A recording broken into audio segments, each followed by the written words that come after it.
करीबन 11 दिन चली ईरान और इजराइल की वॉर अब लगभग समाप्ति की ओर है और तकरीबन अब लग रहा है कि शायद यूएस बैक्ड इजराइल हो या ईरान हो, दोनों ही कहीं ना कहीं अपनी जीत का बिगुल बजाने के साथ ही पीस प्रिवेल करना चाहेंगे और शांति की ओर आगे बढ़ेंगे और शायद सीज फायर मेंटेन हो जाए। मगर इसी बीच भारत में बैठे हुए लाखों इंटेलेक्चुअल्स और बुद्धिजीवी और दुनिया के अलग अलग हिस्सों में ईरान को सपोर्ट करने वाले बहुत सारे बुद्धिजीवी, क्या उन्हें पता है कि भारत का रोल तो ईरान इजराइल वॉर में बहुत ही न्यूट्रल रहा, मगर हमारे पड़ोसी और हमारे एनिमी पाकिस्तान का रोल कैसा रहा? क्या आपने पाकिस्तान के रोल पर नजर डाली? पाकिस्तान का रोल ईरान इजराइल वार में बहुत ही कॉम्प्लेक्स रहा और शायद आप जानकर हैरान होंगे कि पाकिस्तान कहीं ना कहीं यूएस और इजराइल को सपोर्ट करता हुआ नजर आया और उसके पीछे बहुत से कारण हैं और उन कारणों के पीछे लॉजिक्स हैं।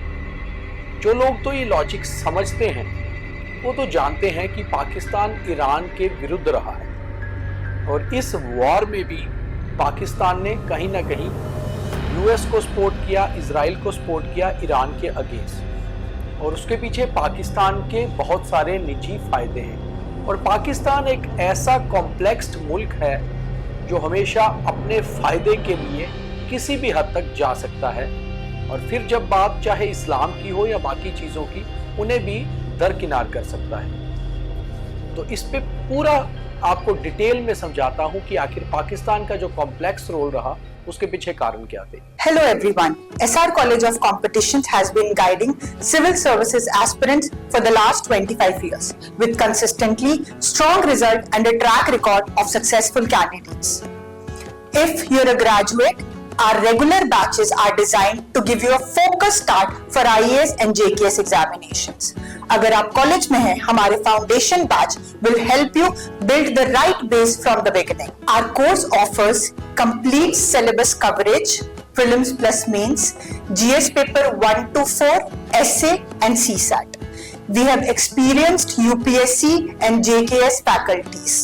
We provide updated study material, regular tests, daily and weekly answer writing sessions, personalized feedback and mentoring by UPSC qualifiers.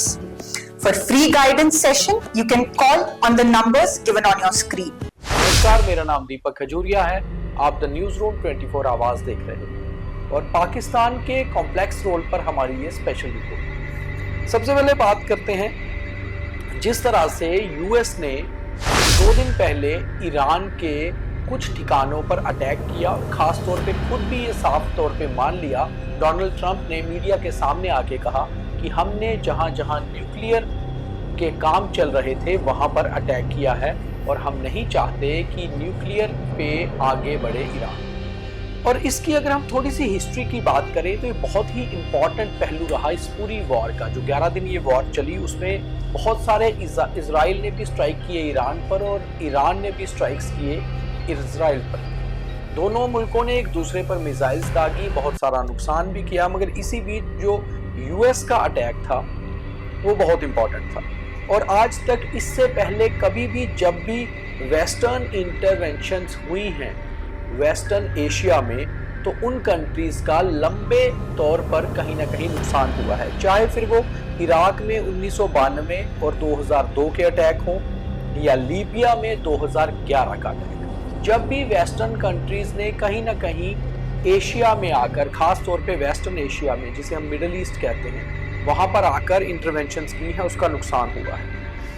या तो क्विक मिलिट्री आउटकम्स हुए हैं और या फिर लॉन्ग टर्म डिस्टेबलेशंस हुई हैं इन कंट्रीज में। इजराइल का जो 13 जून का अटैक था जिसमें इजराइल ने सबसे पहला अटैक किया था ईरान के ऊपर। अब बात करते हैं हम उसमें पाकिस्तान का रोल कहाँ कहाँ देखा जा सकता है और पाकिस्तान किस तरह से अपने कम्प्लेक्स रोल को लेकर ईरान के अगेंस्ट रहा। सबसे पहले तो पाकिस्तान के आर्मी चीफ आसिफ मुनीर उसी दौरान यूएस में गया जिस दौरान इजराइल ने ईरान पर अटैक किया।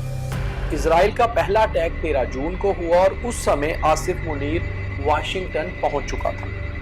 उसके बाद आसिफ मुनीर ने 18 जून को एक प्राइवेट लंच किया ट्रंप के साथ। डोनाल्ड ट्रंप के साथ प्राइवेट लंच करना कहीं ना कहीं प्रोटोकॉल से हटकर रहा, क्योंकि अमूमन यूएस के प्रेसिडेंट हमेशा किसी दूसरी कंट्री के प्रेसिडेंट्स या प्राइम मिनिस्टर्स के साथ ही इस तरह का प्राइवेट लंच करते हैं, ना कि किसी आर्मी चीफ के साथ। मगर आर्मी चीफ से फील्ड मार्शल की प्रमोशन करने के बाद पाकिस्तान ने जिस तरह से आसिफ मुनीर को यूएस भेजा, उससे कहीं ना कहीं ये लगता है कि भारत पाकिस्तान तनाव तो करीबन 1 महीना पहले खत्म हो चुका था 10 मई को।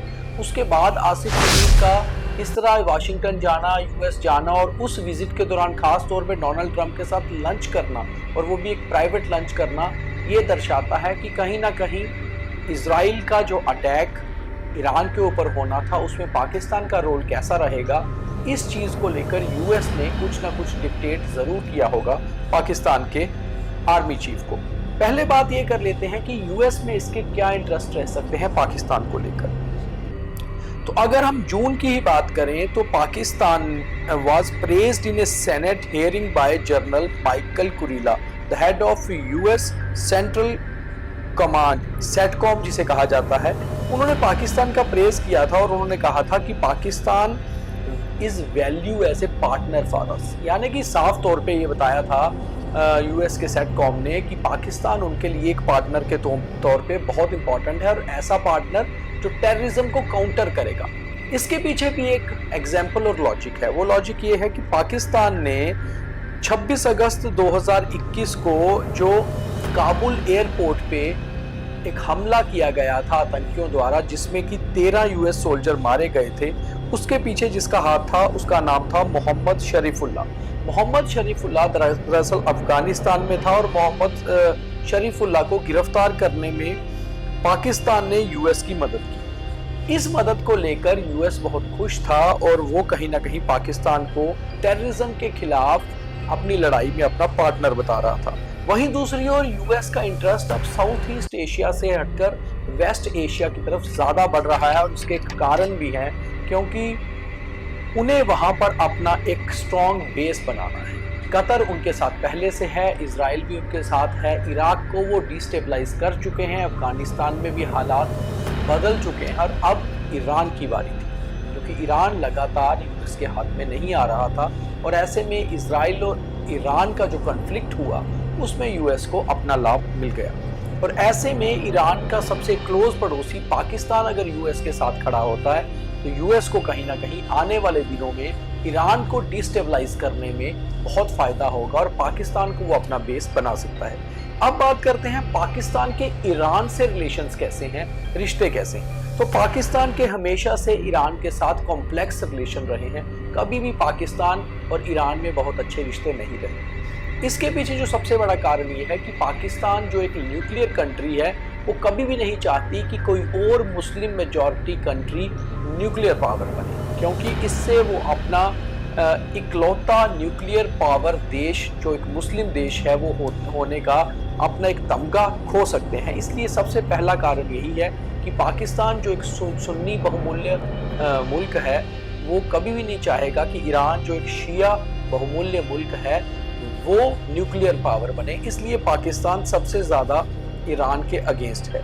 इसके अलावा अफगानिस्तान पर पाकिस्तान और ईरान दोनों ही अपना इन्फ्लुएंस बनाना चाहते थे और ऐसे में पाकिस्तान का सबसे बड़ा दुश्मन ईरान था, क्योंकि ईरान भी चाहता था कि अफगानिस्तान में उसका इन्फ्लुएंस बने, जबकि पाकिस्तान ये कोशिश लगातार कई सालों से करता रहा है और ऐसे में पाकिस्तान और ईरान के रिश्ते हमेशा खट्टे रहे। 2024 में भी मिसाइल की एक्सचेंज हुई थी, यानी कि मिसाइल अटैक किए गए थे पाकिस्तान और ईरान द्वारा एक दूसरे पर। हालांकि ये बहुत छोटे तौर पे अटैक थे, मगर इससे भी इनके रिलेशन काफ़ी ख़राब हुए हैं। वहीं दूसरी ओर पाकिस्तान और ईरान बॉर्डर पर 5 ट्रेडिंग पोर्ट्स हैं, यानी कि जहां से ट्रेड होता है। वहां से कई बार पाकिस्तान ईरान से स्मगलिंग करता है डीजल और पेट्रोल की, उसको लेकर भी ईरान हमेशा से पाकिस्तान के अगेंस्ट रहा है। और एक और चीज़ हमने देखी कि जब 15 जून को पाकिस्तान जब अटैक किया गया इजराइल का ईरान पर, उस समय पाकिस्तान का army chief Asif Munir US में था और उसी समय उसने ये ऑर्डर किया कि जो लैंड बॉर्डर्स हैं पाकिस्तान और ईरान के, उनको बंद कर दिया जाए। यानी कि शुरू से ही 13 जून को अटैक होता है, 15 जून को पाकिस्तान अपने सभी बॉर्डर्स ईरान के साथ सील कर देता है, जिससे ये साफ होता है कि पाकिस्तान ईरान के अगेंस्ट था उस वॉर में। वहीं दूसरी ओर पाकिस्तान ने केवल उन्हीं लोगों को इजाजत दी पाकिस्तान में आने की जो पाकिस्तान नेशनल्स थे, except Pakistani nationals. Nobody allowed to enter Pakistan from 5 these bordering ports at Pakistan and Iran border. इसके अलावा पाकिस्तान को और ईरान दोनों को ये पता था कि अगर ईरान और इजराइल की वॉर लंबी चलती है, उनके एयरपोर्ट्स पहले से बंद हैं, उनके जो पोर्ट्स हैं वहाँ पर जहाँ पर हम अरेबियन सी की बात करते हैं, वहाँ पर अमेरिका या इजराइल अटैक करेंगे और इसलिए उसको अपने लैंड बॉर्डर को इस्तेमाल करना होगा ज़रूरी सामान और सामग्री के लिए। मगर ऐसे में अगर पाकिस्तान बॉर्डर बंद कर देता है तो ईरान के लिए स्थिति बहुत नाजुक, बहुत खतरनाक हो सकती है। हालांकि इस छोटी सी वॉर में भी ईरान ने ये देखा कि पाकिस्तान ने जैसे ही ईरान पर अटैक हुए अपने बॉर्डर्स बंद कर दिए और उनकी सपोर्ट करना बिल्कुल बंद कर दिया। वहीं दूसरी ओर पाकिस्तान को ऐसे में ईरान के अगेंस्ट जाने का एक सबसे बड़ा कारण ये भी था क्योंकि इस ईरान इजराइल कॉन्फ्लिक्ट में इजराइल के पीछे खड़ा था यूएस, जो पाकिस्तान का कहीं ना कहीं हर जगह हिमायती रहा है। और अमेरिका ने IMF इंटरनेशनल मॉनेटरी फंड्स में जो 1.4 बिलियन का फंड इन्हें मिला था जब भारत और पाकिस्तान कॉन्फ्लिक्ट मई में हुआ था, उस दौरान यूएस ने पूरी तरह से पाकिस्तान को सपोर्ट किया था और उसी सपोर्ट को लेकर पाकिस्तान कहीं ना कहीं कर्जदार है यूएस का, और उस कारण वो ईरान के अगेंस्ट खड़ा हुआ और उसको उससे सबसे बड़ा लाभ यही हुआ कि वो अपने IMF फंड्स ले पाएगा। वहीं दूसरी ओर पाकिस्तान के ऊपर बहुत ज्यादा कर्जा भी है और इस कर्जे का केवल ब्याज ही जो है वो 8.207 ट्रिलियन पाकिस्तानी रुपीस है और इसमें पाकिस्तान को यूएस के तहत, ये कह लीजिए अगर हम नॉर्मल भाषा में कहें कि पाकिस्तान के पास कोई ऑप्शन नहीं है कि यूएस के अगेंस्ट खड़ा हो पाए और ना ही कभी वो हिम्मत या जुर्रत कर पाएगा। इतना यूएस को भी पता है और इतना ईरान को भी पता है। इसी कारण पाकिस्तान का रोल ईरान इजराइल वॉर में हमेशा ईरान के खिलाफ रहा।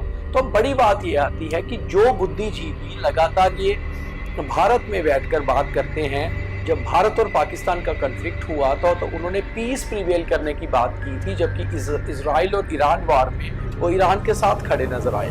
ऐसे में अगर हम उन लोगों के ध्यान में ये बात डालने की कोशिश करें कि कम से कम जब आप इस्लाम के तौर पर ये समझते हैं कि हमें इस्लामिक मुल्क के साथ खड़ा होना है, तो आपको ये भी सोचना होगा कि क्या पाकिस्तान एक इस्लामिक मुल्क नहीं है। तो ऐसे में पाकिस्तान क्यों ईरान के अगेंस्ट हुआ?